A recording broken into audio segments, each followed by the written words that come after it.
ఇప్పుడు పరిశుద్ధాత్ముడు ఎక్కడున్నాడు? ఎక్కడున్నాడు చెప్పాలి? ఎక్కడ? మనలోనే ఉన్నాడు. యోహాను సువార్త 14వ అధ్యాయం 16వ వచనాన్ని తీసి చదువుతారు ఎవరైనా? యోహాను సువార్త 14వ అధ్యాయం 16వ వచనం. నేను తండ్రిని వేడుకుందును. ఎవరు మాట్లాడుతున్న మాటలంటే, ఒక నిమిషం, ఇది ఎవరు మాట్లాడుతున్న మాటలంటే ప్రభు అయిన యేసుక్రీస్తు వారి శిష్యులతో మాట్లాడుతున్న మాటలు చెప్తున్నాడు శిష్యులతో. అయ్యా, నేను తండ్రిని వేడుకుందును,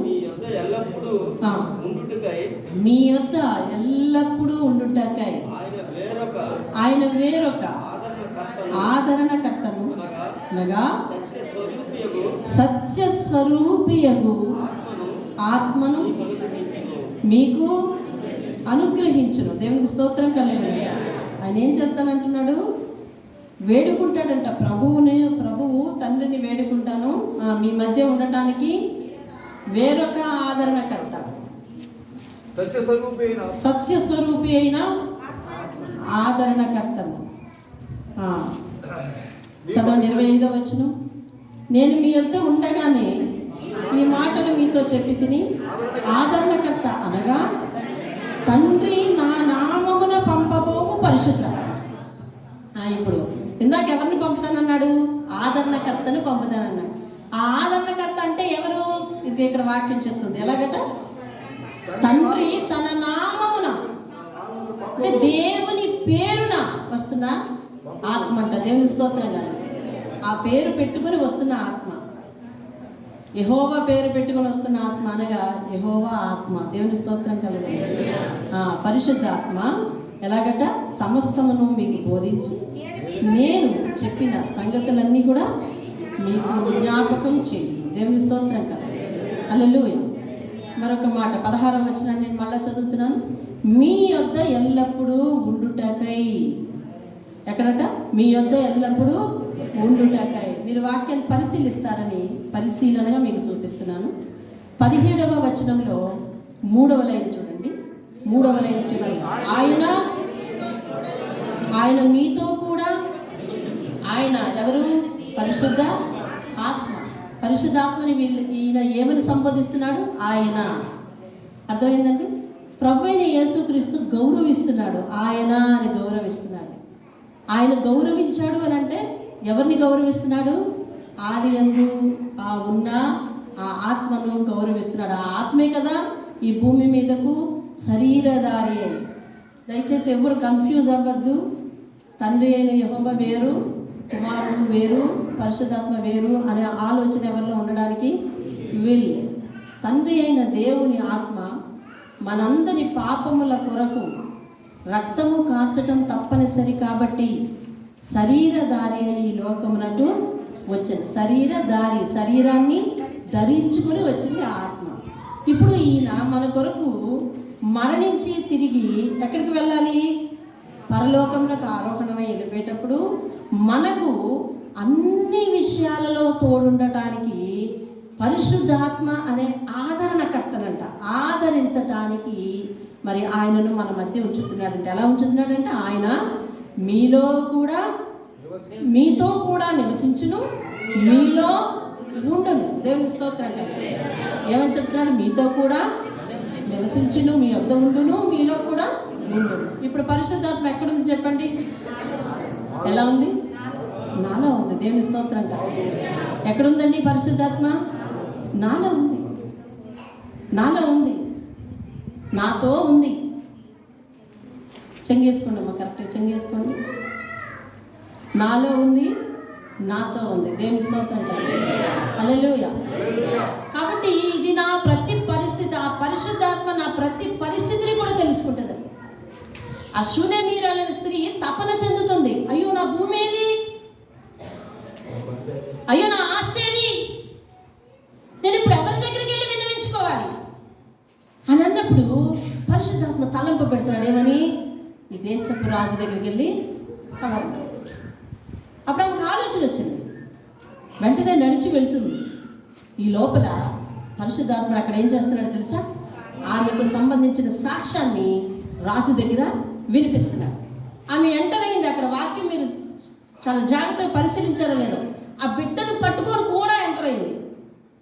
అప్పుడు ఆ గెహజీ చెప్తా ఉన్నాడు, ఏమని తెలుసా ఆ రాజుతో, అయ్యా నేను నీ గురించి చెప్పానే, చనిపోయి ఎలీషా బ్రతికిస్తే బ్రతికాడు కుమారుడు అని చెప్పానే, అదిగా కుమారుడు అతడే, ఆమె నేను చెప్పిన ఆ స్త్రీ అని చెప్తాను. అర్థమవుతుందా? అంటే పరిశుద్ధాత్ముడు చేసే పని ఏమిటంటే, విను జాగ్రత్తగా, ఎప్పుడైతే మన జీవితంలో ఒక స్ట్రగుల్, ఒక ఒత్తిడి, ఒక సమస్య ప్రారంభమయ్యిందో, మన ప్రార్థన ఆయన దగ్గరకు చేరుతుందో, వెంటనే పరిశుద్ధాత్ముడు మన కార్యములన్నిటి చిట్టా తీసి దేవునికి విన్నవిస్తాడు. అంటే ఒక పక్కన ప్రార్థనతో వెళ్తుంది, ఒక పక్క పరిశుద్ధాత్ముడు అందించిన కార్యాల జాబితా చేరిపోతుంది దేవుని. దేవుని స్తోత్రం కలిగి ఉండగా, దేవుని విషయంలో నువ్వు గడిపే గంట, దేవుని విషయంలో నువ్వు చేసే పరిచర్య, దేవుని విషయంలో నువ్వు మార్చుకున్న జీవిత విధానం, ఇవన్నీ సాక్ష్యాలై దేవుని సముఖంలో పరిశుద్ధాత్ముడు భద్రం చేసి ఉంచుతున్నారు. దేవుని స్తోత్రం. మన తరపున దేవుని దగ్గర విజ్ఞాపన చేయటానికి మనకు ఆదరణకర్త ఉన్నాడు. దేవుని స్తోత్రం. అంటే ఆ కష్టంలో మనల్ని ఆదరించడానికి, ఆదుకోవటానికి, మన గురించి సిఫారసు చేయడానికి. సిఫారసు అంటే మరొక పదం రికమెండేషన్. రికమెండేషన్ అంటే మన తరపున మాట్లాడడానికి, వాదించటానికి, విన్నవించటానికి దేవుని దగ్గర మనకు ఒక ఆదరణకర్త ఉన్నాడు. దేవుని స్తోత్రంగా. అతడు ఎక్కడున్నాడు అంటే మనతోనే ఉన్నాడు. గమ్మత్తైన విషయం చూసావా? అతడు ఎక్కడున్నాడంటే మనతోనే ఉన్నాడు, మనలోనే ఉన్నాడు. మన కొరకు దేవుని దగ్గర విజ్ఞాపన చేస్తున్నాడు. అంటే ఆయన అక్కడ ఇక్కడ అన్ని చోట్ల ఉండు దేవుడు. అతన్ని ఏమంటామంటే సర్వాంతర్యామి అంటాం. దేవుని స్తోత్రం. హల్లెలూయా. సర్వాంతర్యామి ఎవరు? ఒకే ఒక్కడు. ఆ ఒక్కడెవరు? దేవుడు. దేవుని స్తోత్రం కలిగి అనగా పరిశుద్ధాత్ముడే సర్వాంతర్యామి, ప్రభు అయిన యేసే సర్వాంతర్యామి, ప్రభు అయిన దేవుడైన యెహోవాయే సర్వాంతర్యామి. దేవుని స్తోత్రం కలిగినగా ఆయన అన్ని చోట్ల ఉన్నవాడు. దేవుని స్తోత్రం కలిగినగా ఆయనకి ఈ ఊరు ఆ ఊరు అనే పరిధి లేదు. కాబట్టి నేను ఆ ఊరిలో చిక్కుబడిపోతే నేను ఏమైపోతానని అనుకోవడానికి లేదు. ఇశ్రాయేలీయులు వారి దేశంలో ఉన్నప్పుడు పోషింపబడ్డారు. ఐగుప్తు దేశంలో ఉన్నప్పుడు కూడా వారి మొర్ర దేవుడు విన్నాడు. అరణ్యంలో చిక్కుబడిపోయినప్పుడు వారి మొర్ర దేవుడు విన్నాడు. దాహమని అడిగినప్పుడు వారి మొర్ర దేవుడు విన్నాడు. సముద్రం ఎదురుగుండా చిక్కుబడిపోయినప్పుడు వారి మొర్ర దేవుడు విన్నాడు. ఈ విజ్ఞాపన విని సమాధానం ఇచ్చిన పరిశుద్ధాత్ముడు అంత లెక్కన ఉన్నాడు. హల్లెలూయా. కాబట్టి ఆయన మనతోనే ఉన్నాడు అనే ఎలర్ట్నెస్ మనకు కావాలి. ఫస్ట్ చెప్పండి, ఆయన నాతో ఉన్నాడు. ఎలా అనగానే, ఆయన నాతో ఉన్నాడు అనగానే సంథింగ్ చాలా విషయాల్లో సెట్ అయిపోవాలి. చాలా విషయాల్లో నిన్ను నువ్వు క్రమపరచుకోవాలి. ఆయన నాతో ఉన్నాడు అన్నది సింపుల్ విషయం కాదు, చిన్న విషయం కాదు. పరిశుద్ధాత్ముడైన దేవుడు ఎక్కడ, పాపి అయిన మానవుడు ఎక్కడ, ఇద్దరికి పొంతనెక్కడ. కానీ ఆయన ఏమని చెప్తున్నాడు? అతనిని, ఆ పరిశుద్ధాత్మ మీ దగ్గరకు ఆదరణకర్త వలె ఉండటానికి పంపుతున్నాను అంటున్నాడు. దేవుని స్తోత్రం. హల్లెలూయా. నీ తరపున, నా తరపున ఆయన నా పక్కన, నీ పక్కన ఉండి చేసే పని ఏంటో తెలుసా? నీ ప్రతిక్రియను, నా ప్రతిక్రియను జాబితా రాసి పరిశుద్ధాత్మని దగ్గర విన్నవిస్తుంది. దేవుని స్తోత్రం కాదు. రైట్, మంచి ఎడ్జ్లో మనం అర్థం చేసుకుంటున్నాం. ఎలా? మన అవసరతలు వచ్చినప్పుడు, మనం దుఃఖంలో ఉన్నప్పుడు, మన కష్టంలో ఉన్నప్పుడు మన యొక్క మనవులన్నీ కూడా తీసుకెళ్ళిపోయి తండ్రి సముఖంలో వినిపిస్తుంది అని ఒక మంచి ఎడ్జ్లో, మంచి ఒడ్డున అర్థం చేసుకుంటున్నాం. అట్ ద సేమ్ టైం దేవుని వాక్యం అనే ఖడ్గానికి రెండో ఎడ్జ్ ఉంది కదా, రెండవ అంచు ఉంది కదా. అదే అంచులో అర్థం చేసుకో, రెండవ అంచులో అర్థం చేసుకో. నా ప్రతి చెడు క్రియ, ప్రతి చెడు తలంపు కూడా పరిశుద్ధాత్మ నోట్ చేస్తోంది. ఇప్పుడు పరిశుద్ధాత్మ నా దగ్గర ఉన్నది, నాలో ఉన్నది అని అంటే నువ్వు కొన్ని విషయాల్లో సెట్ అయిపోవాలి. చాలా విషయాల్లో సెట్ అయిపోవాలి. మన గుణగణాల్లో సెట్ అయిపోవాలి, మన ఆలోచన విధానంలో సెట్ అయిపోవాలి, మన పరిస్థితులు అన్నిటి విషయంలో సెట్ అయిపోవాలి. ఎందుకనంటే ఆయన నాతో ఉన్నాడు. దేవుని స్తోత్రం. కాబట్టి అన్నీ చేయదగినవి కాదు. ఉన్నాడు. పరిశుద్ధాత్మను ఒప్పుకోలులో నేను జీవించాలి. ఆయన నా దగ్గర ఉన్నాడు అంటే అర్థం ఏంటి? ఆయన ఒప్పుకోల్లో జీవించాలి. అర్థమైందా? మన ఇంటికి ఎవరైనా ఒక పెద్ద వ్యక్తి, ఒక పెద్ద నాయకుడు ఎవరైనా ఇంటికి వచ్చాడు అనుకోండి, ఆ సమయంలో నువ్వేం చేస్తావు తెలుసా? గట్టిగా మాట్లాడవు, అవునా? ఒకవేళ ఎవరి మీద కోపం వచ్చినా గిన్నెలు ఎత్తేయడం, ముంతలు ఎత్తేయడం ఉండదు. ఎంత నిశ్శబ్దం! నీ మాట ఆయన దగ్గరికి వెళ్ళి ఎంత కోపమైనా దిగమిగుకొని ఆయన దగ్గరికి వెళ్ళాక చాలా వందనంగా ఉంటావు. అర్థమైంది? ఎవరికైనా ఏదైనా జాగ్రత్త చెప్పాల్సి వస్తే అంటావు. అంతే. ఇదే విధానం ఆయన లేనప్పుడు ఉంటుందా? ఉండదు. పరిశుద్ధాత్మ నీతో ఉన్నాడు అని అంటే నువ్వు సరి చేసుకోవాల్సిన విషయాలు ఎన్నున్నాయో ఆలోచించు. అది నీకే తెలుస్తుంది. నీ గురించి నీకే తెలుస్తుంది. ఆయన నీతో ఉన్నాడు అని అంటే అర్థం ఏంటి తెలుసా? He can travel with you. నీతో పాటు ప్రయాణిస్తున్నాడు. దేవునికి స్తోత్రం. హల్లెలూయా. అంటే నువ్వు వెళ్ళు ప్రతి చోట హీ నోస్. ఆయనకు తెలుసు. మనం వెళ్ళే ప్రతి చోట ఆయనకు తెలుసు. పరిశుద్ధాత్మ మనలోనికి వచ్చిన తర్వాత చేసే మొట్టమొదటి పని ఏమిటో తెలుసా? He sets you. నిన్ను సరి చేస్తాడు. మొట్టమొదటి ఏం చేస్తాడంటండి? సరి చేస్తాడు. దేవుని స్తోత్రం కాదు. ఈరోజు నువ్వు పరిశుద్ధాత్మ నాతో ఉన్నాడని అంగీకరిస్తే నువ్వు కొంత సెట్ కావాలి. ఆయన మనల్ని సెట్ చేస్తాడు. క్రమము కలిగి జీవిస్తాం, శక్తితో జీవిస్తాం. అందుకు లేఖనాలు చూసావా? దావీదు ఏమని ప్రార్థిస్తాడంటే 143వ కీర్తన తీయండి. వాక్య లేఖనాలు 143వ కీర్తన 10వ వచనం. నీవే నా దేవుడవు, ఏమండి? నీ చిత్తానుసారముగా ప్రవర్తించుట నాకు నేర్పు. దయగల ఏ ఆత్మ? నీ ఆత్మ. ఎవరి ఆత్మ అండి? దేవుని. దేవుడు ఎవరు? పరిశుద్ధుడు. దేవుని స్తోత్రం. పరిశుద్ధుని ఆత్మ ఏమవుద్ది? పరిశుద్ధ ఆత్మ అవుద్ది. దేవుని స్తోత్రం. పరిశుద్ధుని ఆత్మ ఏమవుద్దమ్మా? పరిశుద్ధాత్మ అవుతుంది. పరిశుద్ధాత్మ అంటే సెకండ్ పర్సన్ కాదు, థర్డ్ పర్సన్ కాదు. అర్థమవుతుందా? దేవుడు పరిశుద్ధుడు. ఆయన తప్ప భూమి మీద కానీ, భూమి పై ఆకాశంలో కానీ, కింద భూమి లోతుల్లో కానీ పరిశుద్ధుడు అనేవాడు వేరొకడు లేడు. ఇప్పుడు ఇది ఎవరి ఆత్మ? దేవుని ఆత్మ. దేవుడు ఎవరు? పరిశుద్ధుడు. పరిశుద్ధుని ఆత్మ, పరిశుద్ధాత్మ. ఇప్పుడు దావీదు ఏమంటున్నాడు తెలుసా? అయ్యా, నువ్వు కూడా రావక్కర్లేదు, నీ ఆత్మను పంపు చాలు. దేవుని స్తోత్రం కలుగును. నీ పరిశుద్ధాత్మను పంపు నాతో. నా మీద దయ చూపించి నువ్వు ఆత్మను పంపు. ఆ ఆత్మ కూడా ఏం చేస్తుందంట? మన మీద దయ చూపిస్తుందంట. దయగల నీ ఆత్మ. దేవుని స్తోత్రం. హల్లెలూయా. దేవుడు మన దగ్గరికి ఎప్పుడు వస్తాడో తెలుసా? మన మీద దయ కలిగితే. దేవుని స్తోత్రం కలుగును. రాత్రికాల సమయంలో మన దోషములు అంగీకరించబడ్డాయంట. రాత్రికాల సమయంలో ప్రార్థనకు వచ్చిన వాళ్ళు చేతులెత్తండి. రైట్. రాని వాళ్ళందరికీ దేవుని పేరిట వందనాలు. ఏమండి? మీ సమర్పణలన్నీ ఏమైపోయాయో, ప్రతి ప్రార్థనకి నేను ఉంటాననే సమర్పణలు ఏమైపోయాయో, అంతకు మించిన పనులు దేవుడు మిమ్మల్ని పనులతో దీవించునుగాక. మీరు దీవించబడాలి. ఆమేన్. దేవుని స్తోత్రం. అంతే కదా? పని లేకుండా ఉండునుగాక అనుకోండి. సేవకుడు ఎప్పుడు ఏమని పలకాలి? ఏ వచనం పలకాలంట? ఏ వచనం? సేవకులే కాదు, మీరు కూడా పలకాలి. అందరూ ఏ వచనం పలకాలి? శుభవచనం, ఆశీర్వచనం మాటలే పలకాలంటే. దేవుని స్తోత్రం కాదు. కాబట్టి ఎల్లప్పుడూ నీ పని ఉండునుగాక. రాత్రి దావీదు తన ప్రాణంతో చెప్పుకొని ఒక మాట అంటూ ఉన్నాడు. ఏమనంటే, నా ప్రాణమా, నువ్వు యెహోవాను సన్నుతించి ఆయన ఉపకారముల్లో దేనిని మరవకే అన్నాడంట. అప్పుడు తన ప్రాణం ఏమని చెప్తుందంటే తెలుసా? అవును ప్రభువా, నేను మర్చిపోను. నన్ను గొర్రెల దొడ్డి దగ్గర నుంచి తీసి మహారాజును చేసావు కదా. నేను గడ్డిలో పడుకునేవాడిని, సింహాసనం ఇచ్చావు కదా. నేను నేల మీద పడుకునేవాడిని, నాకు పంపించినావు కదా. నేను ఎండలో ఉండేవాడిని, ఏసీ రూమ్ ఇచ్చినావు కదా అని చెప్తుందంట. అప్పుడు దావీదు అంటున్నాడు, అవి కావు మేలులు, అవి కావు మేలులు. ప్రాణమా, అవే మేలు అనుకుంటున్నావా? అవి కాదు. మొట్టమొదట ఆయన నీకు అన్ని మేలులు చేయాలి అని అంటే ఆయన మొట్టమొదటి నిన్ను అంగీకరించి నీ దోషాలు క్షమించాలా. అది మొదటి మేలు. దేవుని స్తోత్రం.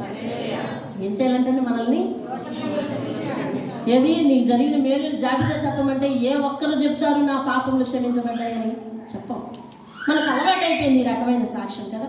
కానీ మొట్టమొదటి మన జీవితంలో జరిగిన మేలేంటంటే ఆయన నన్ను అంగీకరించిన ప్రార్థన విని నాకు సమాధానం ఇస్తున్నాడంటే అర్థం ఏంటంటే తెలుసా, నా ప్రార్థన నన్ను అంగీకరించిన దోషములు క్షమించి నన్ను కనికరించి నా మీద దయ చూపించి ఆయన నా దగ్గరకు వచ్చి ఆయన మేలు చేస్తున్నాడటండి. దేవుని స్తోత్రం. హల్లెలూయా. ఆయన మేలు చేస్తాడు. నిజంగా పరిశుద్ధాత్ముడు ఎందుకు అంత దయ చూపిస్తున్నాడో అదే కీర్తనలో దావీదు చెప్తా ఉన్నాడు. ప్రాణమా, నీ మీద దేవుడు ఎందుకు దయ చూపిస్తున్నాడో తెలుసా? నీ మీద ఎందుకు దయ చూపిస్తున్నాడో తెలుసా? ఆ వాక్యం ఇప్పుడు మనం కూడా చూద్దాం. ఉండండి, ఒకసారి అక్కడికి వెళ్ళి మళ్ళీ వద్దాం. 103వ కీర్తన 13వ వచనం.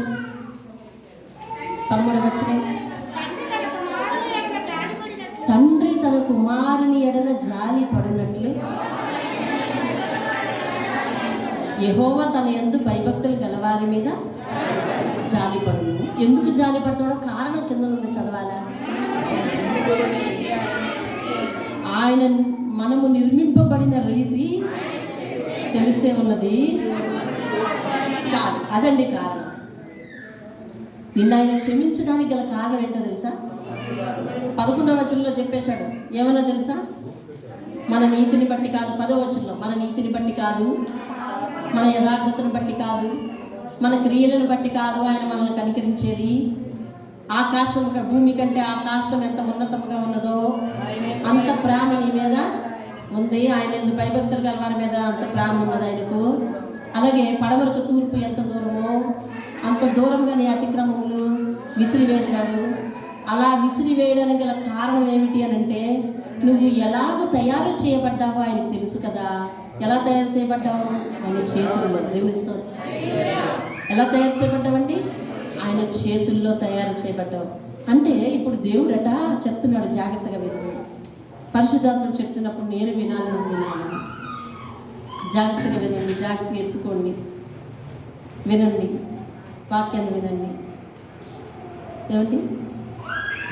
తండ్రి కుమారుని మీద జాలి పడుతున్నాడంట. ఏమనంటే చిన్నోడిని, అమాయకుడిని అని జాలి పడుతున్నాడంట. అలాగా దేవుడు మన మీద ఏ కారణం చేత జాలి పడుతున్నాడో తెలుసా? మనం ఏమనుకుంటామంటే మన ప్రార్థన విని మన కార్యాలు చేసేసి మనల్ని ఉద్ధరించి మన జీవితంలో ఆ కష్టాన్ని తీసివేశాడు, మనకు తిరుగులేదని మనం మెడ విసురుతున్నాము. కానీ కారణం ఏంటో తెలుసా? సరిగా గుర్తుపెట్టుకో, మనము మంటి వారమని. అంటే అర్థం ఏంటో తెలుసా? నేను నా చేతులతో చేశాను, ఈ దేహము కొన్ని రోజుల తర్వాత మంటి పాలైపోవలసిందే కదా, ఆ ప్రాణం నా దగ్గరికి రావాల్సిందే కదా, నేను క్షమించకపోతే ఎలా అని దేవుడు పెట్టుకున్నాడటండి. హల్లెలూయా. దావీదు అంటున్నాడు, ఏమన్నా తెలుసా? దావీదు తన ప్రాణంతో, ప్రాణమా నువ్వు నా దానివి కాదు. ఇప్పుడు మనం ఎలా కలిసి ఉన్నామో తెలుసా? మన్ను అయిన దేహము, దేవునిదైన ఆత్మ రెండు కలిసి ఉన్నాయి. ఇవి రెండు పొంతన లేని జంట, పొంతన లేని జంట ఈ రెండు. నీ జీవితం గురించిన అసలు సత్యం నీకు తెలియాలి. నువ్వు కలిసి ఉన్నావు, కలిసి వస్తున్నావు కదా, బ్రతికున్నావు కదా. నిన్ను బ్రతికింప చేసే ఆత్మకు నీ దేహానికి ఏమాత్రం పొందం లేదు. కానీ దేవుడు మట్టిమయమైన నశించిపోయే ఒక దేహంలో చిరకాలం జీవించే ఒక ఆత్మను ఎనుగుడింప చేశాడు, అంతే. అది తన ఆత్మ. దేవుని స్తోత్రం. ఈ ఆత్మ మన దేహంలోకి వచ్చాక, మనకు ఊహ తెలిసాక, మనకు తెలివితేటలు ఎక్కువైపోయాక, మన జ్ఞానం ఎక్కువైపోయాక, మన హృదయం మదించాక, మన హృదయం గర్వించాక ఏం చేస్తా ఉంది అని అంటే, ఆ పరిశుద్ధాత్మను భ్రష్టు పట్టిస్తా ఉన్నాము. దావీదు అంటున్నాడు, ఇదిగో ఏ మెరుపును చూసి మురిసిపోతున్నావో ప్రాణమా. నిజం. ఏ మెరుపును చూసి మనిషికి గర్వం తెలుసా? తన విద్యను చూసి, తన జ్ఞానాన్ని చూసి, తన శరీర సౌష్ఠవాన్ని చూసి, తన తొడుక్కునే బట్టలను చూసి, తన చుట్టూ ఉన్న పరపతిని చూసి, పదవులను చూసి, వీటన్నిటినీ చూసి మనిషికి అహంకారం. ఇదిగో ఏ మట్టినైతే నువ్వు ఆస్కారం చేసుకుంటా ఉన్నావో అది మట్టి పాలు, అది నీది కాదే. నువ్వెవరి వారు అంటే దేవుని వారు. ఇప్పుడు దేవుడు కూడా అదే రహస్యాన్ని గుర్తు చేసుకున్నాడంట. సర్లే, ఎంత పాపి అయితే నాకే, నేను కదా నిర్మించాను. కొంతకాలం తర్వాత ఈ జీవి, అర్థమవుతుందండి, కొంతకాలం తర్వాత ఈ జీవి ఎక్కడ పోవాలి? ఇంటికి వెళ్ళిపోతాడు కదా. తర్వాత ఆత్మ నా దగ్గరికే రావాలి కదా. నేను క్షమించకపోతే ఎలా అని క్షమించాడటండి దేవుడు. నేను స్తోత్రం కలుగుతుంది. పరిశుద్ధాత్ముడి సత్యం చెప్పాక రాత్రి మళ్ళీ చదువుకున్నాను అదే వాక్యాన్ని. రాత్రి వచ్చి అదే చదువుకున్నాను వాక్యాన్ని. మంటికి వెళ్ళిపోతామని క్షమిస్తున్నాడటండి. మంటికి వెళ్ళిపోయేదాన్ని చూసి ముడిసిపోతున్నాం మనం. ఆయన ఆలోచనకి మన ఆలోచనకి ఎంత రివర్స్ ఉంది చూడండి. ఆయన ఆలోచనకి మన ఆలోచన. పరిశుద్ధాత్మ నీలో ఉంటే నువ్వు ఇట్టి సత్యాన్ని అంగీకరిస్తావు. దేవుని స్తోత్రం. అవునండి, ఎంతసేపు నేను నేను నేను అనుకుంటున్నాను. నేను ఒకనాడు నేను ఈ ప్రాంతం అంతా విడిచిపెట్టి వెళ్ళిపోవాలి. ఎక్కడికి వెళ్ళిపోవాలి? ఎక్కడి నుండి వచ్చాను అక్కడికి వెళ్ళిపోవాలి. మరి ఎవరిని విడిచిపెట్టేస్తున్నాను?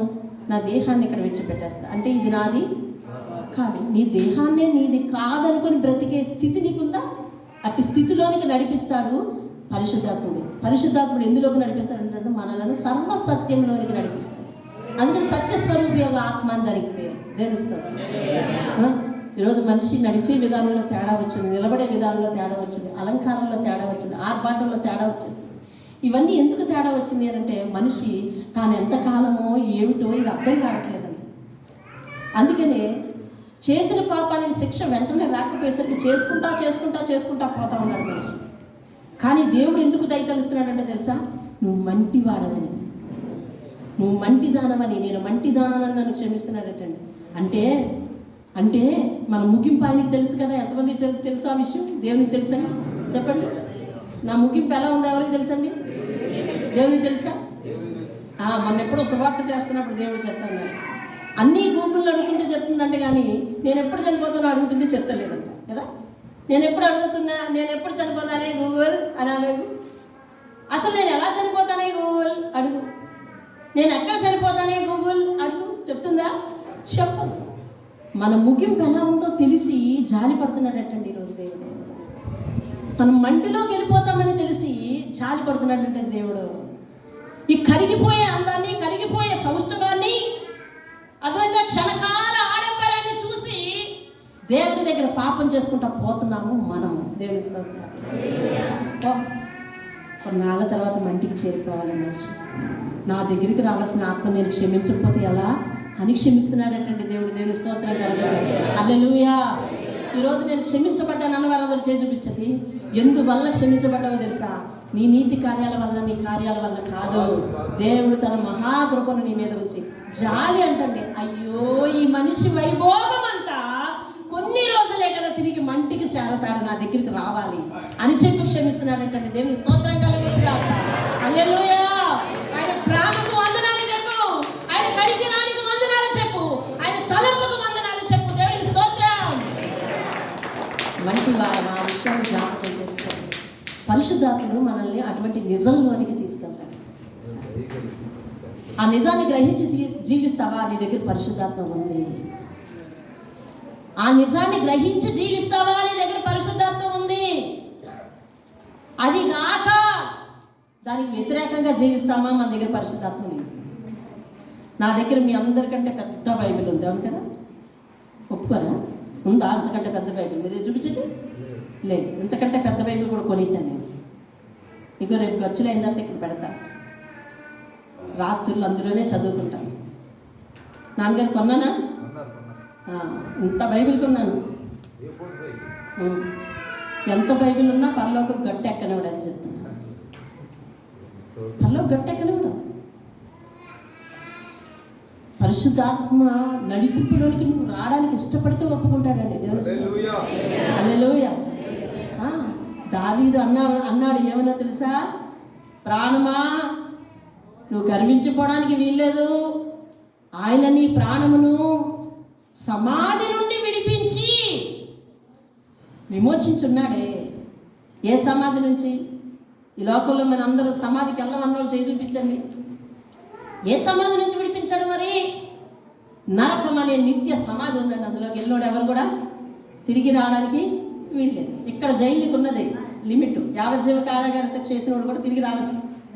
కానీ అక్కడ అందులోకి వెళ్ళినోళ్ళు తిరిగి రావడానికి వీలేదు. నరకం అనే సమాధి నుండి తప్పించి పరలోకపు గవినికి చేర్చడానికి పరిశుద్ధాత్ముడు నీ దగ్గర ఆదరణకర్తగా ఉండి నీకొచ్చే ప్రతి సమస్యలో నిన్ను ఆయన దగ్గర నీ కార్యాలన్నీ విన్నవిస్తూ ప్రతి నిమిషం నిన్ను ఆదుకుంటూ నిన్ను సరిచేస్తూ నిన్ను బాగు చేస్తూ నిన్ను స్వస్థపరుస్తూ నీకు ఆదరణ కలిగిస్తూ నీ దగ్గర ఉన్నాడండి. ఆయన పేరు ఆదరణకర్త. హల్లెలూయా. ఇంకా పరిశుద్ధాత్ముడు చేసే పని ఏంటో తెలుసా? అపోస్తల కార్యంలో 1వ అధ్యాయం 8వ వచనంలో, అపోస్తల కార్యాలు 1వ అధ్యాయం 8వ వచనం. సమయం అవుతుంది, చక్కచక్క చూడు.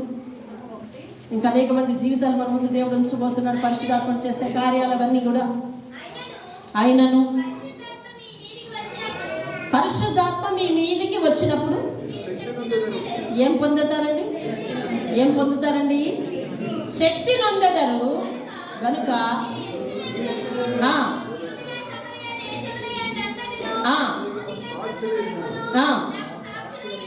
రైట్, చాలండి. దేవుని స్తోత్రం కదా.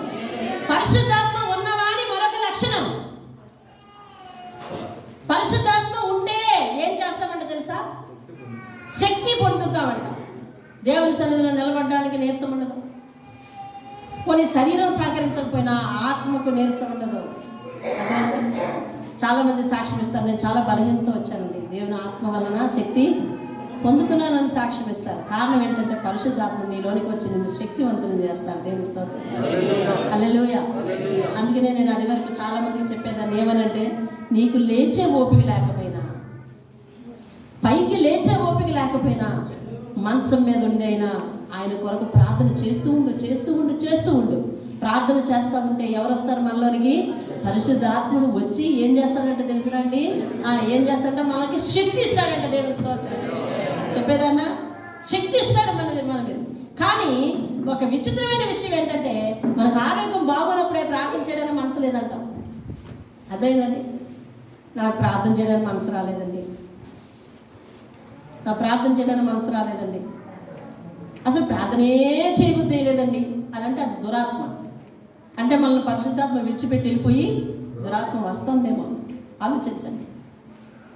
వినండి, పరిశుద్ధాత్మ మనలోకి వస్తే ఏమొస్తుందటండి? శక్తి వస్తుంది. దేవుని స్తోత్రం కదా. అప్పుడు ఏం చేస్తామంటే తెలుసా? ఆ శక్తి ఎలాంటి శక్తి కింద చెప్పాడు. ఆ శక్తి ఎలాంటి శక్తి? బండలు మోసే శక్తి, స్తంభాలను తొలగించే శక్తి కాదండి. ఆ శక్తి ఎలాంటి శక్తి అని అంటే, యెరూషలేములో అనగా దేవుని మందిరంలో నువ్వు సాక్షిగా నిలబడతావు. దేవుని స్తోత్రం కలిగి. అవునండి, అది వరకు ఒకలా ఉండేవాడు, ఇప్పుడు ఒకలా ఉన్నాడు. అది వరకు ఒకలా ఉండేది, ఇప్పుడు ఒకలా ఉన్నామే. ఆమెలో మార్పు వచ్చింది, ఆయనలో మార్పు వచ్చింది. వారు చెప్పే సాక్ష్యాలు కూడా ఆత్మ సంబంధమైనవై ఉంటాయంట. దేవునికి స్తోత్రం కలుగును గాక. చర్చిలో సాక్షి, యెరూషలేములో అనగా దేవుని మందిరంలో, దేవుని ఊరిలో సాక్షిగా ఉంటారంట. ఇంకెక్కడ ఉంటారంట? సమరయ అనగా యూదయ సమరయ దేశాల్లో అనగా అన్యులు నివసించే ప్రాంతాల్లో కూడా దేవునికి సాక్షిగా జీవిస్తారట. దేవుని ఈ భూమి నశించిపోయే వరకు అనగా వారు బ్రతికున్నంత వరకు కూడా దేవునికి సాక్షులై ఉంటారంటండి. దేవుని స్తోత్రం. దేవుని ఎరగని జనం మధ్య ఎప్పుడైనా దేవుని నమ్ముకున్నాను ఒప్పుకున్నావా? దేవుని ఎరగని నీ ఇంటి వారి మధ్య దేవుని నమ్ముకున్నాను ఒప్పుకున్నావా? నీ కుటుంబ సభ్యుల దగ్గర, నీ స్నేహితుల దగ్గర దేవుని నమ్ముకున్నావు ఒప్పుకున్నావా? నువ్వు పని చేసే చోట దేవుడు ఇచ్చిన చిన్న ఉద్యోగం, పెద్ద ఉద్యోగం, అందులో నమ్మకం ఉన్నావా? నేను ఇలా చెప్పడానికి భయపడను, సిగ్గుపడను. మీరు ఏమనుకున్నా పర్వాలేదు. దేవుని మందిరంలో ఉన్నప్పుడు మన ఆకారం వేరు, బయటికి వెళ్తుంది మన ఆకారం వేరు. ఏవేవో లేనిపోని తగిలించుకుంటున్నాం అక్కడ. అసలు దేవుని బిడ్డలు ఎవరు పోలి కట్టలేరు, అలా తయారైపోతున్నాం. ఇకైతే ఆడవాళ్ళే కట్టక్కర్లేదు అనుకోండి, మగవాళ్ళు ఆడవాళ్ళు కట్టక్కర్లేదు, మీరు పర్వాలేదు, చాలా వరకు దొరకరు. అర్థమైందండి? అవతారం మారిపోతుంది, మాట తీరు మారిపోతుంది, గుంపును బట్టి మారిపోతున్నామా? పరిశుద్ధాత్ముడు నీ మధ్య బాధపడతాడు. అంటే ఆయన నువ్వు వెళ్ళకూడదు గుంపులోకి వెళ్ళినప్పుడు నిన్ను విడిచిపెట్టి వెళ్ళేసి, అంటే మళ్ళీ దేవుని మందిరంలోకి వచ్చినప్పుడు నిన్ను ఆవరించేసి ఇలా దాగుడు మొదలాడే ఆత్మ కాదది. ఎల్లప్పుడూ ఒక్కసారి నీ దగ్గరకు వచ్చి నీలో ప్రవేశించింది అని అంటే పరిశుద్ధాత్మ నిన్నెన్నడూ విడిచిపెట్టిపోదు. అయితే దేవునికి విరుద్ధమైన స్థలముల్లోనూ, దేవునికి విరుద్ధమైన కార్యాలలోనూ, దేవుణ్ణి ఒప్పుకోని స్థలముల్లో నేను ఆయనకు విరుద్ధంగా వెళ్ళి జీవిస్తున్నాను అంటే నా చిన్నును చూసి దుఃఖపడుతున్నాడు. దేవునికి స్తోత్రం. ఎక్కడున్నావు? మామూలు అప్పుడు బైబిల్ పట్టుకొని దేవుని సన్నిధికి వెళ్తున్నావు పరిశుద్ధులాగా. అర్థమైందండి? ఊరు దాటితే, మెట్టు దాటితే మన పరిస్థితి మారిపోతే పరిశుద్ధాత్మ నీలో ఉండి దుఃఖిస్తున్నాడు. ఆయన వస్తే నీకు బలం రావాలా? ఎక్కడ ఉన్నానా దేవుడిని నేను అంగీకరిస్తున్నాననే ధైర్యం కావాలా? నేను ఆ పని చేయను, నేను అలా ఉండను, నేను అలా మాట్లాడననే ధైర్యం కావాలి. గుంపును బట్టి మన మాట తీరు మారిపోతుంది తెలిసిన. ఆడవాళ్ళైతే మగవాళ్ళతో మాట్లాడే మాట తీరు మారిపోతుంది. లేనిపోని వరుసలు వచ్చేస్తున్నాయి, లేనిపోని దిక్కుమాల సంగతులన్నీ వచ్చేస్తున్నాయి. అవి ఎందుకు పనికిరావు నీకు? దేవుడు అలాగే జీవించమని నీకు చెప్పలేదు. పరిశుద్ధాత్మ వస్తే నీలోనికి నువ్వు శక్తి కలిగి నిలబడతావంట. దేవుని స్తోత్రంగా. ఆ శక్తి ఎందుకు పనికి వస్తుంది తెలుసా? నలుగురిలో దేవుని బిడ్డగా జీవించడానికి పనికి వస్తుంది. హల్లెలూయా. నలుగురిలో సాక్షిగా ఉండడానికి పనికి వస్తుంది. నలుగురిలో ఆయన కొరకు సాక్ష్యం చెప్పడానికి పనికి వస్తుంది. దేవునికి స్తోత్రం. హల్లెలూయా. పరిశుద్ధాత్ముడు మనలోనికి వస్తే మనలో శక్తి వస్తుంది అటువంటి. దేవునికి స్తోత్రం. హల్లెలూయా. అర్థమవుతుందమ్మా? ఎక్కడికి పడితే అక్కడికి వెళ్ళి ఏమి పడితే తినేసి, ఎలా పడితే అలా జీవించేసి, ఎలా పడితే అలా మాట్లాడేసి, ఎలా పడితే అలా జీవించేసి, ఏమండి పరిశుద్ధాత్మ నేను విడిచిపెట్టిపోలేదు కానీ దుఃఖిస్తున్నాడు ఆ సమయంలో. ఆయన మనల్ని విడిచిపెట్టిపోతే మన చిట్టా అంతా ఎట్లా రాస్తాడు? మనల్ని విడిచిపెట్టిపోయాడు అనుకోండి, మన చిట్టా ఎలా రాస్తాడు? వాళ్ళన్నడు విడిచిపెట్టిపోడు. దేవుని స్తోత్రం కదా. కాబట్టి పరిశుద్ధాత్మను దుఃఖపెట్టి వారికి పాపక్షమాపణ లేదు. అది గుర్తుపెట్టుకోవాలి. పరిశుద్ధాత్మను దుఃఖపెట్టి వారికి పాపక్షమాపణ లేదు. నువ్వు అలాగే జీవించాలనుకున్నావు అనుకో, అలాగే రా మందిరానికి కూడా. మాట వినిపెట్టు. లేదు ఇలా జీవించాలనుకున్నావు అనుకో, అక్కడ కూడా అలాగే ఉండదు. దేవునికి స్తోత్రం. హల్లెలూయా.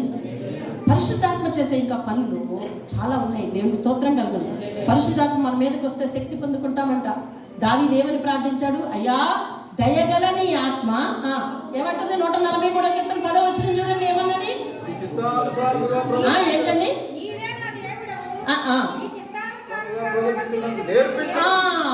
పరిశుద్ధాత్మ మన మీదకి వస్తే దేవుని ఇష్ట ప్రకారం నడవడానికి సముఖత చూపిస్తామండి. ఒకటి. రెండోది, దయగల నీ ఆత్మ సమభూమి గల ప్రదేశమందు నన్ను నడిపించు. దేవుని స్తోత్రం కలుగున. సరైన మార్గంలో పరిశుద్ధాత్మ మనల్ని నడిపిస్తుంది అటండి. అర్థమైందా? చాలాసార్లు దేవునికి విరుద్ధమైన పనులు మనం చేస్తున్న పరిశుద్ధాత్మ మనలో ఉండి ప్రేరేపిస్తుంది. ఏమనంటే అలా చేయకు నువ్వు, అలా చేయొద్దు నువ్వు, అలా వెళ్ళొద్దు నువ్వు, అలా మాట్లాడద్దు నువ్వు, అలా అనొద్దు నువ్వు, అలా నేరం మోపద్దు నువ్వు, అలా దోషం మోపద్దు నువ్వు, అలా వారి గురించి మాట్లాడు, అలా ప్రచారం చేయకు అని చెప్తూనే ఉంటుంది. కానీ పరిశుద్ధాత్మను తొక్కి పెట్టేస్తామంట మనం. చూసాం? పరిశుద్ధాత్మ అంటే ఎవరి ఆత్మ అని ఇందాకన్నారు మీరు? చెప్పాలి. దేవుడెవరు? నాకు నిర్మాణకుడు. దేవుడెవరు? ఎలా చెప్పు? దేవుడెవరు? నాకు నిర్మాణం. నా నిర్మాణకుడు నేను ఏం చేస్తున్నాను ఇప్పుడు? చెప్పండి. అది మనమంత గనులు అండి.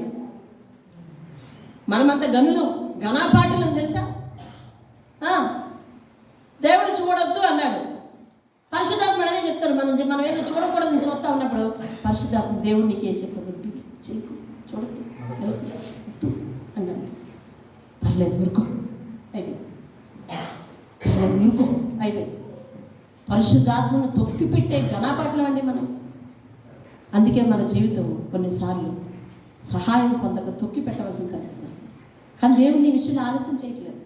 దేవుని విషయంలో కనికరం చూపించుకున్నట్లేదు. దేవుని విషయంలో మంచి రిపోర్ట్ ఎప్పుడు ఉండట్లేదు. దేవుని విషయంలో మేలు చేయక ఆలస్యం చేయట్లేదు. పరిశుద్ధాత్ముడు చూపించే ఆ కృపను మనం జ్ఞాపకం పెట్టుకొని ఆయన దగ్గర పాదదాశమే జీవించాలండి. హల్లెలూయా. పరిశుద్ధాత్ముడు ఇంకా మనల్ని ఏం చేస్తాడంటే తెలుసా? శుద్ధీకరిస్తాడు. ఏం చేస్తాడండి? చెప్పాలి. ఏం చేస్తాడంటే శుద్ధీకరిస్తాడు. దేవునికి స్తోత్రం. హల్లెలూయా. జక్కయ్య ఎంత నీచమైన వడ్డీ వ్యాపారం మీకు తెలుసు. యేసుక్రీస్తు తన దగ్గరికి వచ్చినప్పుడు మీ ఇంట్లో ఉంటాను జక్కయ్య అన్నాడు. అంత ముందంతా ఆయన కథంతా మీకు తెలుసు కదా. ఏదో తెలిసిన వారు చేసి చూపించండి. మీ అందరికి బాగా పరిచయం జక్కయ్య. మీరు అక్కడ చాలా జాగ్రత్తగా వినండి. పరిశుద్ధాత్మ చేసిన కార్యమే అక్కడ ఉంటుంది. ఆయన చూడాలనుకున్నాడు, అక్కడికి వెళ్ళాడు, ఇలా చూశాడు, కిందకి దిగు అన్నాడు. జక్కయ్య దేవుడిని చూడాలనుకున్నాడు. దేవుడేమో ఆ త్రోవంట వెళ్ళిపోతూ అక్కడికి వచ్చాడు, పైకి చూశాడు, కిందకి దిగు అన్నాడు. అర్థమైందా? ఆ ప్రాంతానికి రాకముందే జక్కయ్య చెట్టు ఎక్కాడు. జక్కయ్య చెట్టు ఎక్కాడని ఎవరు ఫోన్ చేశారు దేవుడికి? ఎదురా లేదు. ఆ త్రోవంట ఆయన వస్తా ఉన్నాడు. ఎలాగా? ఖాళీగానా? అందరినీ స్వస్థపరుచుకుంటూ, అందరినీ దీవించుకుంటూ అనేకంతో వస్తున్నాడు. కరెక్ట్గా చెట్టు దగ్గరికి వచ్చేసరికి పైకి చూసి దిగు అన్నాడు. నేను నీ ఇంటికి వస్తున్నాను అన్నాడు. అంతే. అంతేనా? ఆ మాటేనా? బైబిల్ ఎవరి బైబిల్లోనే వేరేగా ఉందా? నా పెద్ద బైబిల్లోనైనా అలా ఉండదు. నేను నీ ఇంటికి వస్తున్నాను అన్నాడు. అంతే. మీరు అక్కడ సీక్వెన్స్ చూడండి, ఎంతసేపు ఆగిపోయినా అక్కడ ఏం జరిగిందో ఎవరికి అర్థం కాదండి. నేను ఆ వాక్యం చదివేటప్పుడు చాలాసేపు అక్కడ ఆగిపోయాను. కొన్నిసార్లు వాక్యం లోతుల్లోకి వెళ్ళి మనము అర్థం చేసుకోవడానికి ప్రయత్నించాలి. అప్పుడు పరిశుద్ధాత్ముడు మనకు అర్థం చేసుకునే జ్ఞాన నేత్రాలు ఇస్తాడు. దేవుని స్తోత్రం కదా. దావీదు అలాగే ప్రార్థించాడు, నీ ధర్మశాస్త్రం అందు ఉన్న ఆశ్చర్యమైన సంగతులను చూచున్నట్లు నా కళ్ళు తెరువు అంటా ఉన్నాడు. ఏం తెరవాలంట? ఏం చూడాలి? ఎందులో ఉన్నవి? ధర్మశాస్త్రం అంటే నీ వాక్యంలో ఉన్న ఆశ్చర్యమైన సంగతులు చూడాలి నేను. దేవుని స్తోత్రం. పైపైన వాక్యం విని వెళ్ళిపోయేవారు, పైపైన వాక్యాన్ని ప్రేమించిన వారు ఆత్మీయ లోతుల్లోకి వెళ్ళలేరు.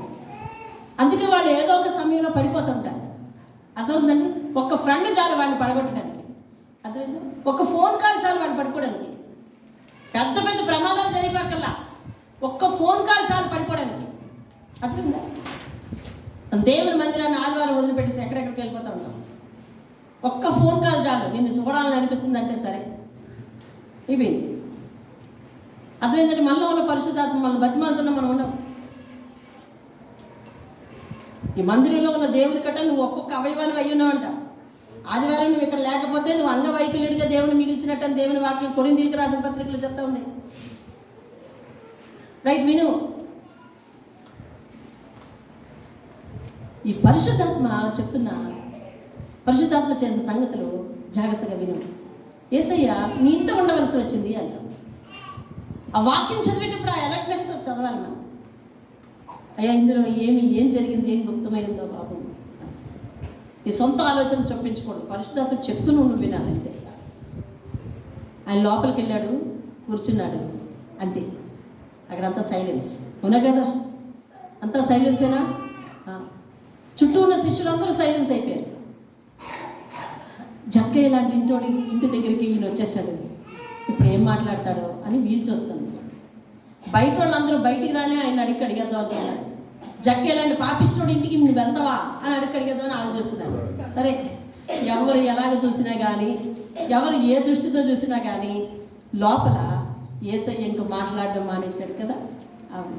ఏం జరిగింది అక్కడ మీరే చెప్పాలి. జక్కయ్య మాట్లాడాడు. ఏం మాట్లాడాడు? ఇదిగో ప్రభువా,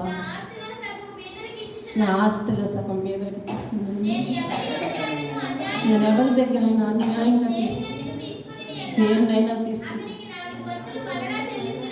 అంటే వీడి దగ్గర లెక్కలు ఉంటాయి, కానీ నేను ఏమైనా మర్చిపోయి ఉంటే వాటిని కూడా అని అర్థం.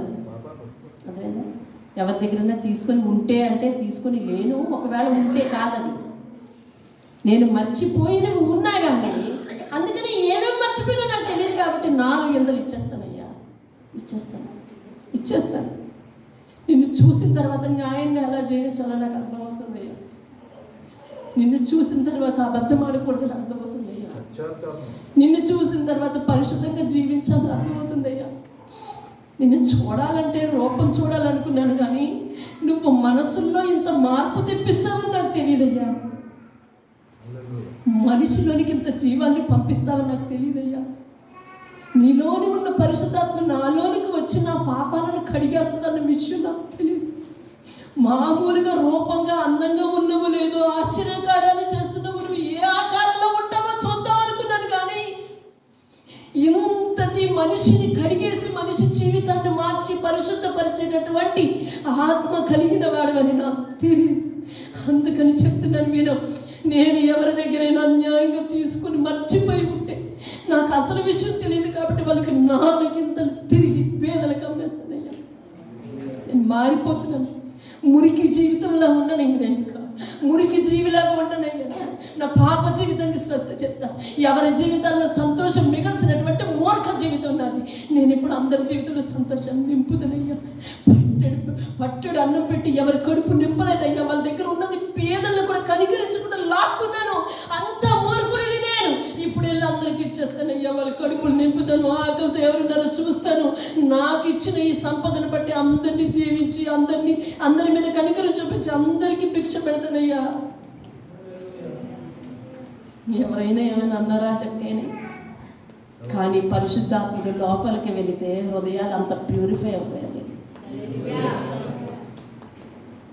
పరిశుద్ధాత్ముడు లోపలికి వెళ్తే హృదయాలు అంత ప్యూరిఫై అవుతాయి. నీ హృదయం ఇప్పటికీ కడగబడలేదు అంటే అదే లోకం మీద నీకు ఇంకా మక్కువ ఉంది. అదే మాట తీరు, అదే వాగుడుతనం, అదే వ్యసనం, అదే చెడు ఆలోచన, అదే చెడు స్నేహానికి స్వస్తి చెప్పనటువంటి గుణం ఇంకా మనలో ఉంది అంటే నువ్వు నీ గుండె మీద చేసుకొని చెప్పచ్చు, పరిశుద్ధాత్మ నీలో లేడు. వాక్యానికి చెవిచ్చావు కానీ పరిశుద్ధాత్మ నివాసం ఉండటానికి చోటు ఇవ్వలేదు అంతే. నువ్వెంత పెద్దవాడివైనా చిన్నవాడివైనా, పెద్దవారైనా చిన్నవారైనా, నా తోటి వారైనా ఏమన్నా కానివ్వండి, దేవుడు చెప్పమన్న మాట ఇంతే. నీ మాట తీరు మారలేదు. నీ మాటను బట్టి నీకు భయం వేయట్లేదు. నీ పని తీరు మారలేదు. నీ పనిని బట్టి నీకు భయం వేయట్లేదు. నీ అలవాటు మారలేదు. నీ అలవాటుని బట్టి నీకు భయం వేయట్లేదు. నీ తీర్పులు మారలేదు. నీ తీర్పులు బట్టి నీకు భయం వేయట్లేదు. నీ నడతలు మారలేదు. నీ నడతలు బట్టి నీకు భయం వేయట్లేదు అని అంటే పరిశుద్ధాత్మ నీలోనికి రాలేదు. నీ హృదయము ఆయనకు ఆహ్వానించడానికి మూయబడి ఉంది. చెవులు దాకానే వాక్యం వస్తుంది అంతే. నువ్వు వాక్యాన్ని లోపలికి స్వాగతించవు. నువ్వు వాక్యాన్ని హృదయంలో నిలవ పెట్టుకోవు. అందుకే పలానా పేరు చెప్తే 2002లోనో 2000లోనో 1900లోనో 1700లో ఎలాగున్నాడో ఇప్పుడు 20వ శతాబ్దంలో కూడా అలాగే ఉన్నారు, అలాగే ఉన్నాము, అలాగే ఉన్నాను అంటే పరిశుద్ధాత్ముడు నా మీద నీ మీద పని చేయటం లేదు. పరిశుద్ధాత్మ మనలోనికి వస్తే ఏం జరుగుతుందంటే కడగా పడటం జరుగుతుంది. దేవుని స్తోత్రం. హల్లెలూయా. అతని పేరు ఏం పేరు? పరిశుద్ధ. లోపలికి రాగానే ఏం చేస్తాడు? పరిశుద్ధ పరుస్తాడు. దేవుని స్తోత్రం. ఇతడు మనం మనిషి మారాలని ప్రార్థన చేస్తుంటే అతడు మనసు మారడానికి క్రియ చేస్తాడు. దేవుని స్తోత్రం. హల్లెలూయా. ఇప్పుడు నీకు నువ్వే చెప్పుకోవచ్చు రహస్యంగా, నా దగ్గర ఉన్నాడా లేదా అనే విషయాన్ని నువ్వే ఆన్సర్ చేయవచ్చు. నీ భక్తి జీవితం మారిందా? అయితే ఉన్నాడు. నీ ఆలోచన విధానం మారిందా? అయితే ఉన్నాడు. నీవు తప్ప ఎదుటి వారందరూ నీకు చెడుగా కనిపిస్తున్నారా? ఇప్పుడు ఆ గుణం మారిపోయిందా? అందరినీ ప్రేమించగలుగుతున్నావా? నీ కన్నుల్లో, నీ చూపుల్లో దయ ఇమిడి ఉందా? అయితే నీలోనికి పరిశుద్ధాత్మ వచ్చాడు, పరిస్థితిని మార్చాడు. దేవుని స్తోత్రం. హల్లెలూయా. హల్లెలూయా. ఇంకొక మాట విను.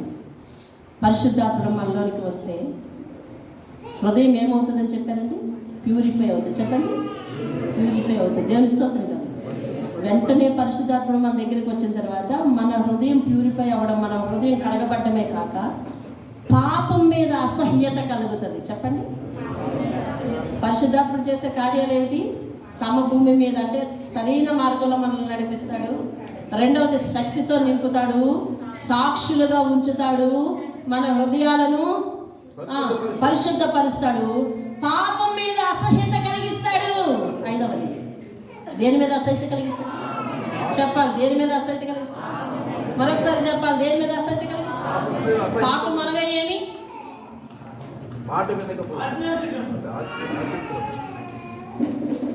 ఆధ్యాత్మిక మాట వినకపోవడం. కిందటి వారం నేను వాక్యం చెప్పిన తర్వాత ఒక సహోదరుడు వచ్చి ఈ రోజు నుంచి నా జీవితంలో కొనసాగే వరకు నాకు వీలైన సమయంలో 1 గంట ప్రార్థన చేసుకుందాం అనుకుంటున్నాను అనుకున్నాడంట. అనుకుని చర్చి దగ్గర ఉంటుంది కదా అక్క, ప్రార్థన చేసేసుకుందాం అక్కడికి వెళ్ళి అని అక్కడికి వెళ్ళి ప్రార్థన చేయించుకొని మొదలు పెడదాం అనుకుని వచ్చాను. చర్చి తాళాలు వేసాను. సరేనే దారిలో అనుకున్నాడంటే ఇంటి దగ్గర ఉన్నానేమో ప్రార్థన చేయించుకొని వెళ్దామని. మళ్ళీ అనుకున్నాడంటే మళ్ళీ టైం అయిపోతుంది, మళ్ళీ డ్యూటీ పోవాలి, వదిలే ఆడికి వెళ్ళిపోయి ప్రార్థన చేసేసుకుని వెళ్ళిపోవచ్చు, ప్రత్యేకంగా ప్రార్థన చేసుకోవడం ఎందుకులే టైం అయిపోతుంది అనుకుని వెళ్ళిపోయేసరికి చర్చి తాళాలు వేసుకున్నాను. ఇప్పుడు తాళాలకి ఎక్కడ రావాలా? అక్కడికి వచ్చి అనుకున్నాను. నేను ఇలా అనుకున్నాను, కానీ దేవుడు నన్ను నీ దగ్గరికి మళ్ళీ నడిపించాడు. తాళం నీ దగ్గర ఉండిపోయింది కాబట్టి ప్రార్థన చేసి పంపించాక ఇది జీవితంలో చేసుకునే తీర్మానం. ఎంతకాలం నేను నేను నిలబడాలో, ఎంతకాలం నిలబడగలను, నాకు అటు ఓపిక ఇవ్వాలని ప్రార్థన చేయి. ఈ ప్రార్థన లేకుండా వెళ్ళి ప్రారంభించేద్దాం అనుకున్నాను. ప్రార్థన చేయి అని చెప్పి తల వంచి ప్రార్థన చేయించుకొని వెళ్ళి ఆ మరుసటి రోజు డ్యూటీ సెట్ అవ్వలేదు. సాయంత్రం మరి రావడానికి అవ్వలేదు. బీలో మరి ఏంటో పడిపోయినాయంట.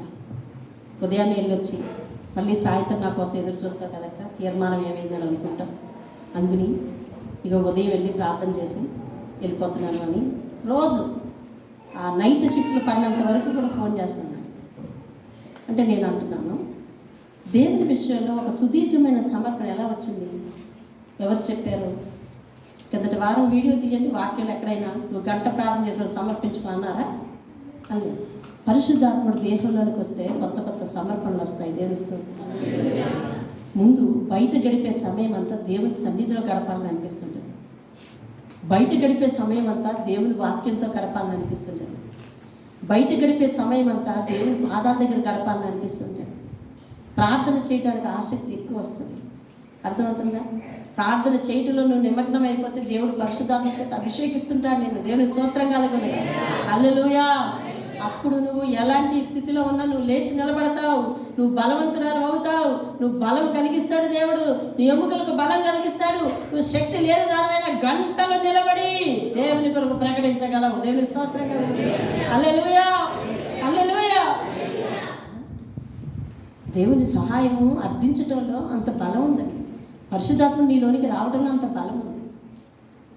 దుర్మార్గుడు, దుష్టుడు, నరహంతుడు ఎవరు? అది బాబాయ్ మీకు అలాగే గుర్తుంది. చూసావా? మనందరికి అలాగే గుర్తుంటుంది. అవును కదా? పౌలు మారిన తర్వాత ఏం చేశాడు? మళ్ళీ పాపంలోకి వెళ్ళిపోయా? లేదు కదా, వెళ్ళలేదు. ఆయన చెప్తాడు ఒక చోట, పరిశుద్ధాత్ముడు దేవుని దర్శనం నాకు కలిగిన తర్వాత నరమాత్రులు ఎవరితో కూడా నేను సంప్రదించలేదు అంటాడు. ఎవరిని అడగలేదటండి. నేను వెళ్ళొద్దా? దేవుడి దర్శనం నాకు కలిగింది, వెళ్ళొద్దా?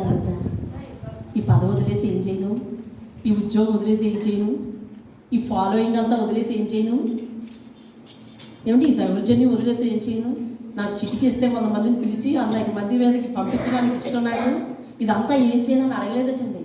దేవుని దర్శనం కలిగిన వెంటనే అతడు ఎవరితోనూ సంప్రదించకుండా మారు మనసు పొందాడు. ఎప్పుడో ఇంకంతే, భూమి నశించిపోయే వరకు, అనగా ఇందాక మాట చెప్పాడు కదా, భూ దిగంతముల వరకు అన్నట్టు ఆయన నశించిపోయే వరకు ఆయన కొరకు సాక్షిగా నిలబడ్డాడు, ఆయన కొరకు హతసాక్షి అయిపోయాడు. అంతే. లోకంలో నుంచేమో ఇందులోకి వచ్చావు, ఇందులో నుంచి మళ్ళీ లోకంలో పొరుగుతానంటావే. రాత్రి అదే దేవుడు మాట్లాడు ఎట్లా తెలుసా? నాకు కూడా చాలా అసహ్యం వేసింది. పేడకడి ఎత్తుకొచ్చినట్టుగా మళ్ళీ ఎత్తుకొచ్చుకోని ఇంట్లో పెట్టుకోక పాపాన్ని. పేడ చూడండి, అక్కడొక్కడి ఏం చేస్తున్నాం? పేడ కావాలంటే అదొకటి ఎత్తుకొస్తున్నాం, ఇదొకటి ఎత్తుకొస్తున్నాం. మొత్తం తీసుకొచ్చి ఎక్కడ పెడుతున్నాము? ఇంట్లో పెట్టుకుంటున్నాం. కాసేపటికి ఏం చేస్తున్నాం? ఇల్లంతా జల్లేస్తాం. అవునా? ఇదేనా చేసింది? పాపాన్ని అలా ఎత్తుకొచ్చుకోక పేడ కళ్ళవలే అని రాత్రి మాట్లాడాడు దేవుడు. మీలో కొంతమంది ఆత్మీయాభివృద్ధి గుడికి రారాయే. ఏమండి? పరిశుద్ధాత్మ చేసే కార్యం అది. వదిలేసావు, అన్నీ స్వస్థ చెప్పేశావు, దేవుడు బ్రతికిచ్చాడు, బ్రతకమని ఇచ్చాడు, ఇంకంతే దేవుళ్ళకి వచ్చేసావు. లోకంతో నాకు జట్టు లేదు, జట్టు పీస్ అన్నావు, అంతా బాగానే ఉంది అనుకునేసరికి కొంతకాలం మళ్ళీ అదే తోవలో వెళ్తే మళ్ళీ అదే పాపం అనే పేడకడ గుర్తొచ్చిందా? ఎత్తుకొస్తావు. ఇప్పుడు ఇంట్లో జల్లుకుంటావా? ఇల్లంతా దుర్వాసన తెచ్చుకుంటావా? కుటుంబం అంతా దుఃఖం తెచ్చుకుంటావా? పరిశుద్ధాత్ముడు దుఃఖం కలిగిస్తావా? పరిశుద్ధాత్ముడు ఇంట్లో చోటు లేకుండా చేస్తావా? దేవునికి సాక్షిగా నిలబడగలవా? లేదు. పాపం అనే పేడకడి, వ్యసనం అనే పేడకడి, ఆ పాత ఆలోచనని పేడకని మళ్ళీ ఎత్తుకొని వచ్చి నీ జీవితంలో పోసుకోగలుగుతా. పరిశుద్ధాత్మ మనలోనికి వస్తే ఏం చేస్తాడు? పాపం మీద ఏం చెప్తాడండి? అందుకని ఆయన ఏమన్నాడు తెలిసి, ఈ లోకం మీదే నాకు అసహ్యం కలిగింది, పెంటగా ఏడ్చుకొంచున్నాను అన్నాడు. నేను స్తోత్రం. నీకు వ్యసనం మీద అసహ్యం కలగాలి. ఆయనకంటే ఆయనకున్న కలిగిన సమస్తం మీద అసహ్యం కలిగిందండి. అదేంటండి?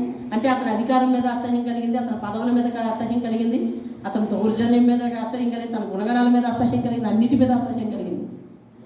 మీకు ఎప్పుడైనా అనిపించిందా?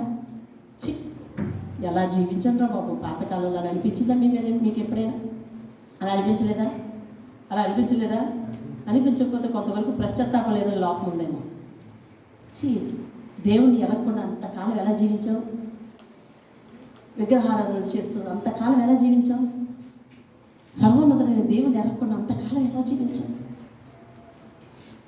ఏమిటా జీవితం? సర్వ సృష్టికర్తకి దూరంగా ఉన్న జీవితం ఏంటి అని పశ్చాత్తాపం కలిగిందా? కలగాలి. దేవుని స్తోత్రం కలగాలి. చెప్పండి. పరిశుద్ధాత్మ మనలోకి వస్తే ఏమవుతుంది?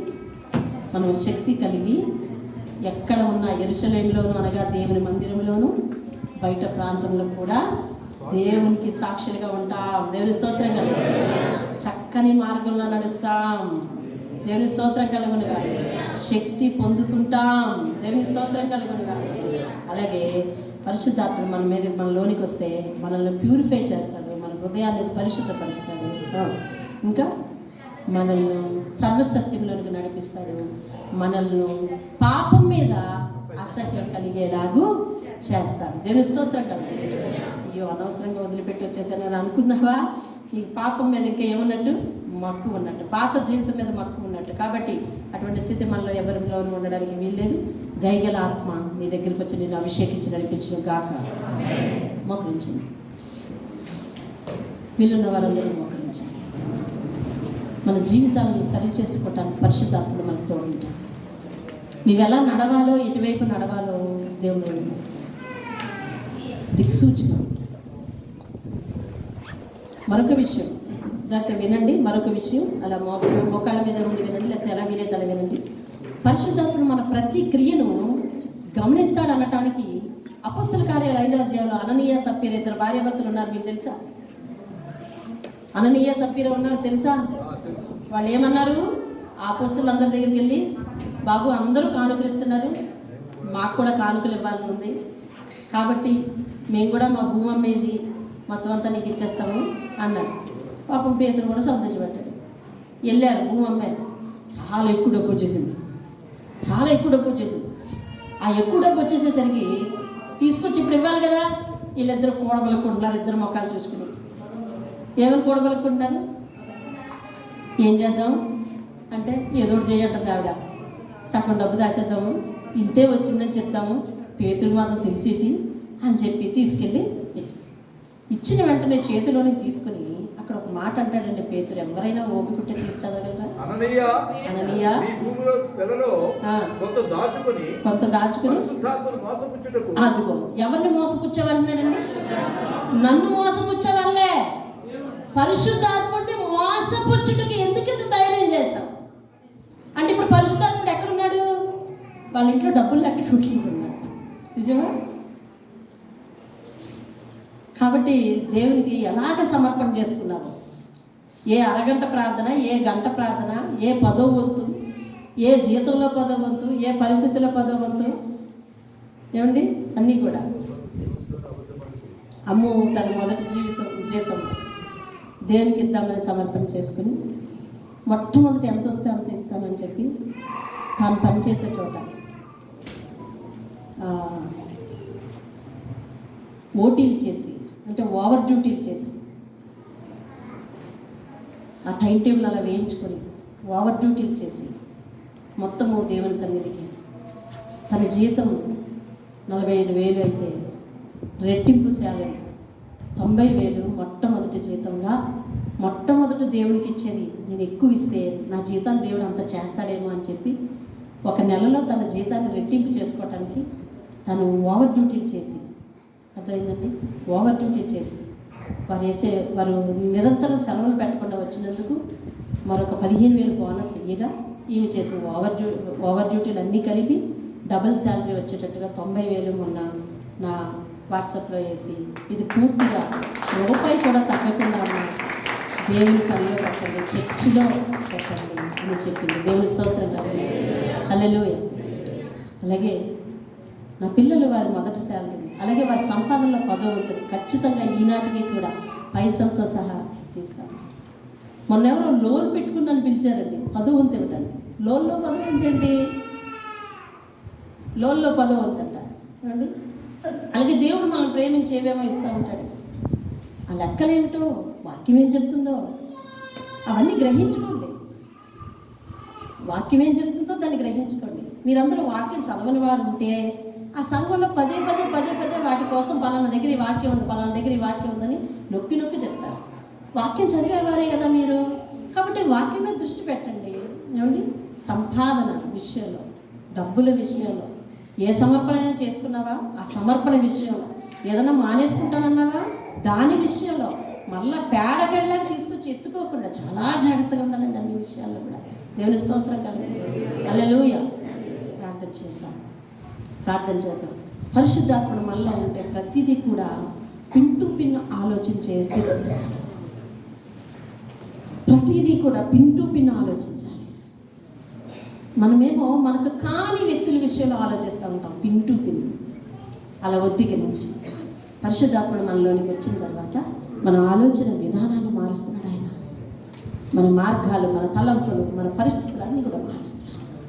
మార్చే దేవునికి మన జీవితాన్ని ఇద్దాం. ఆయన అధికారం కిందకి వెళ్ళిపోదాం, ఆయన ఒప్పుకుందాం, ఆయన సమ్మతిద్దాం, ఆయన నడిపింపులోకి వెళ్ళిపోదాం. పరిశుద్ధాత్మ అభిషేకం పొందుకుందాం. దేవుని స్తోత్రం కలిగిన. హల్లెలూయా.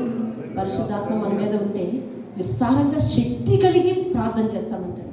మన స్వరం ఎంత ఎత్తుగా వెళ్ళిపోతుందో కూడా తెలియదట, అంత శక్తి కలిగి ప్రార్థన చేస్తాం. మేడ మీద గదిలో అపోస్తలులు అందరూ కూడా అంత శక్తి కలిగి ప్రార్థన చేసి వారి ప్రాంతాలను బట్టి, ఆయా దేశాల నుంచి వచ్చిన వారు కూడా వారి ప్రాంతాల భాషలను బట్టి వారు మాట్లాడారంటండి. భాషలు మాట్లాడారంట. ఏమిటి ప్రతివాడు వీరు భాషలను బట్టి మాట్లాడుతున్నారు ఏమిటి, అందరూ ఇక్కడ భాష కదా మాట్లాడాలని వారందరూ కూడా ఆశ్చర్యపడిపోతున్నారు. కాబట్టి వారు ప్రార్థన చేసేటప్పుడు అంత స్వంత భాషలోనికి వెళ్ళగలిగారండి. దేవుని స్తోత్రం. అవును, నీ మనసు ఏది సొంత భాష, నీ మనసులో నిజంగా యథార్థంగా ఏ భాష ఉంది, ఏ బాధ ఉంది, ఏ స్థితి ఉంది, అదంతా పరిశుద్ధాత్మకి అప్పగించగలవు. పరిశుద్ధాత్మకి ప్రార్థన. పరిశుద్ధులైన మాట, నీ నడిపింపు మాకు కావాలి, నీ తోడు మాకు కావాలి, నీ ఆదరణ మాకు కావాలి. అయ్యా, మాకు కష్టము, నష్టము, శ్రమ, ఇబ్బంది, ఇరుకు వచ్చినప్పుడు మా గురించిన సాక్ష్యము, సత్య సాక్ష్యం పట్టుకెళ్ళి ఆదరణ కర్తవనుకున్నాయి.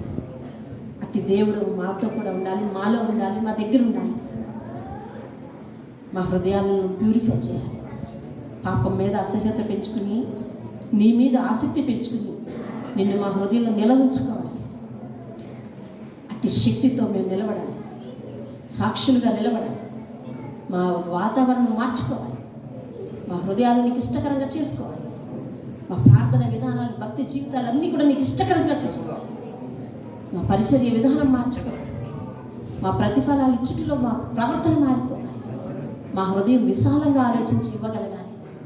దేవా, అట్టి మార్పు అందరిలోనూ తీసుకురమ్మని యేసు పరిశుద్ధ నామములో బ్రతిమాలుకుని అడిగి వేడుకుంటున్నాను తండ్రి. ఆమేన్. ఆమేన్. అందరికీ దేవుని పెట్టాలి.